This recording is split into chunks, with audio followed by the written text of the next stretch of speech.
আসসালামু আলাইকুম দর্শক। আজকে আমরা কোয়েল জ্বালিয়ে কাফি ভাইয়ের একটি কবিতা আবৃত্তি করব।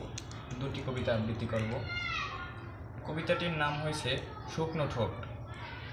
কবিতাটি আবৃত্তি করেছেন 6 লাইনে, লিখেছেন 6 লাইনে।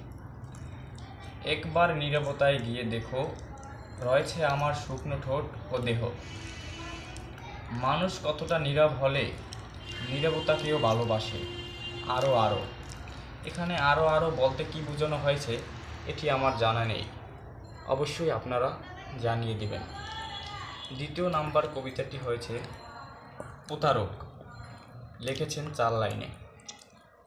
আপনি ভেবেছেন পৃথিবীতে প্রতারক নেই, অথচ পৃথিবীতে প্রতারকের অভাব নেই। আমরা কখনোই ভাবিনি যে পৃথিবীতে প্রতারক নেই। আমাদের চারপাশে বন জঙ্গলে প্রতারকের অভাব নেই। এখানে প্রতারক নেই, এটা সে কীভাবে লিখেছে জানি না। চারপাশে শুধু প্রতারক, যেমন তিনিও একজন প্রতারক।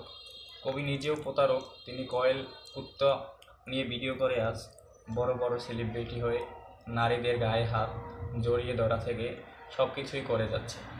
তিনি লিখেছেন প্রতারকের অভাব নেই। আমরাও জানি প্রতারকের অভাব নেই। কবি নিজেও একজন প্রতারক। ধন্যবাদ। এটাই বাস্তব।